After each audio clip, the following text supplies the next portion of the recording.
Hello. Let you guys know I did do that thing today. So today's yes. I went to work early on and worked the whole shift. But it was particularly so day, so they didn't even need me for the second shift. Now,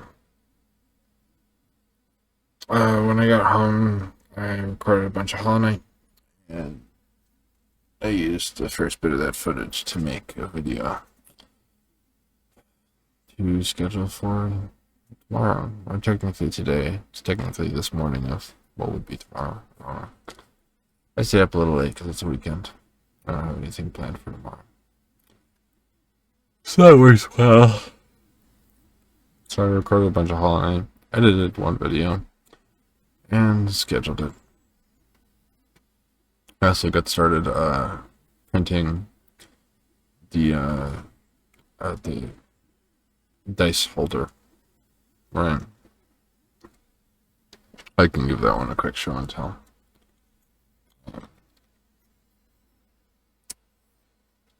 Which side I have? This side. There we go. Right, so dice holder is going to consist of 4 tubes, a big central tube, and 3 smaller tubes. And they're all part of the same object. Now, to kind of,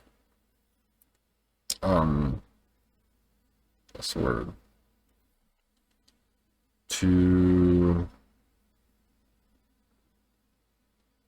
I lost the friggin' word.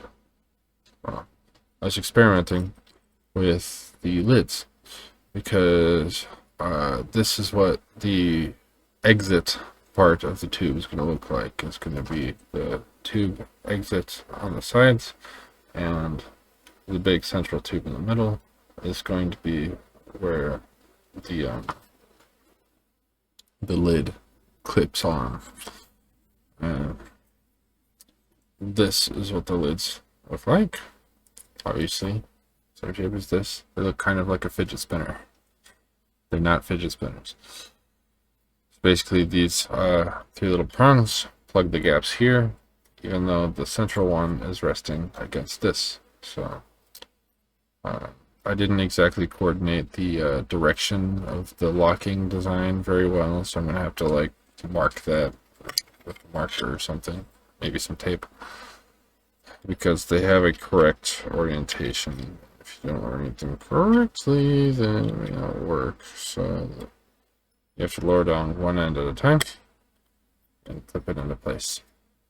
And the part that I was using this simulation end, that's the word I was looking for, simulation. I was using it to simulate an end so that I could test different designs without having to print the whole thing. Because if I printed the whole thing and then I changed the design, then I have to print the whole thing again. So I printed just one end of it so that I could alter what design pieces I needed to.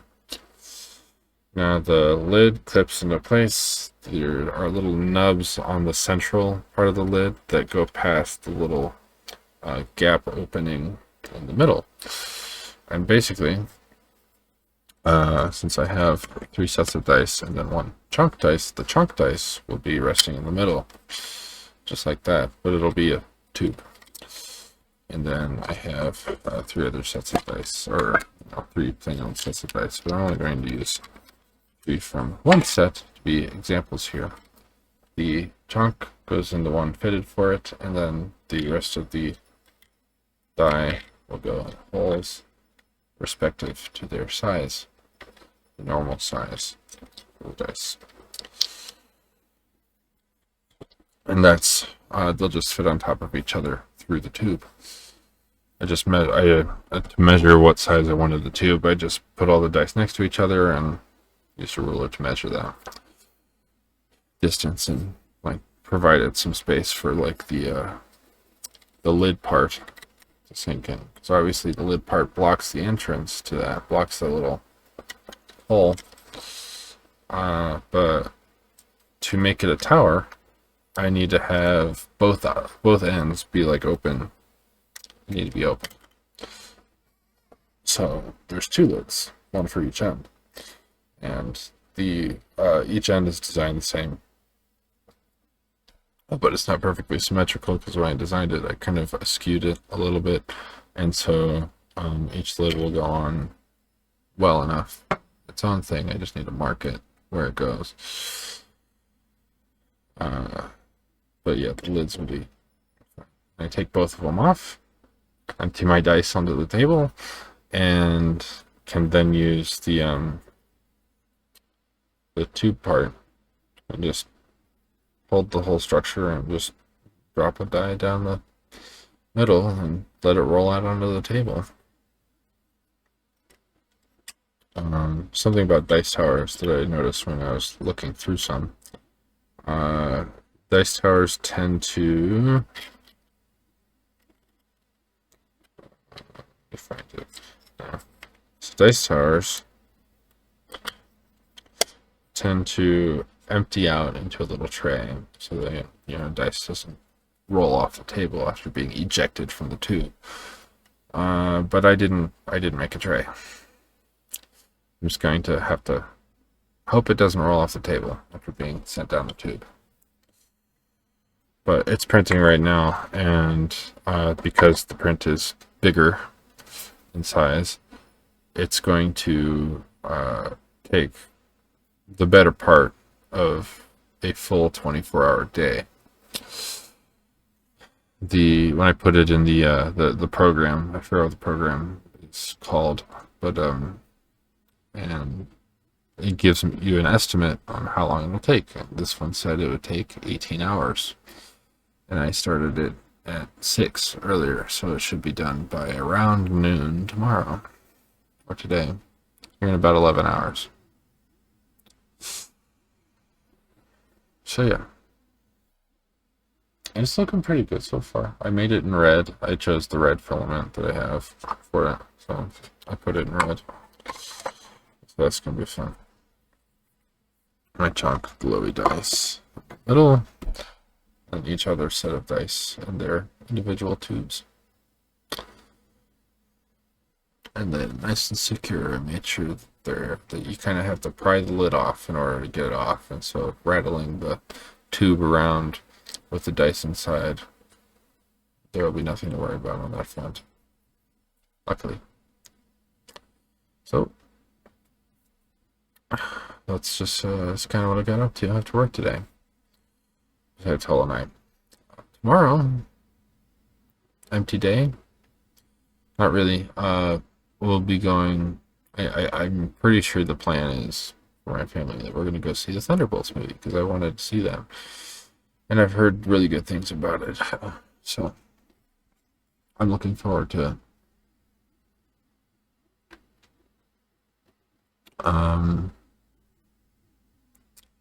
See, other than that, tomorrow I'm going to wait for my tube to be done, and hopefully it works. I still have to print out a second lid, and I might make the lids a different color than the red. In fact, I might print out the lids in like the fancy, the different colored filament, like I used to make these special crystals. You see that color, so multicolored filament. This is the crystal I was going to give to the Visuali voice actor. It's kind of got his green and blue sort of clownishness to it. And then, of course, Brandon Rogers. Blitzo's shiny orange crystal. I've got to print new harnesses for all of them because we figured a way to make them adjustable bracelets and all that.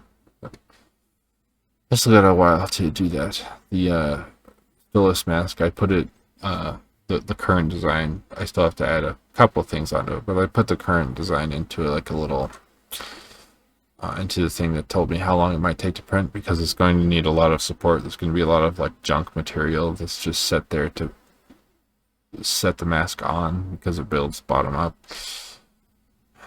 And all that so far, as I have the program set right now, as I have the design set right now, would take almost 48 whole hours to print.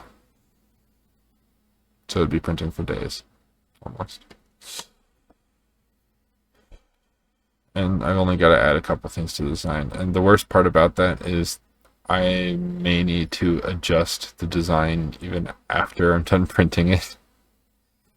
So that'll be something to worry about or contend with, if you like. If I need to adjust the design after I'm done printing it, then I'm going to need to print it again. And I do plan on making 2 final designs, like two masks out of what my final design is. One for me personally to get signed and the like, and then the second one to give away to the voice actor. I'm looking forward to it, but it's a whole thing.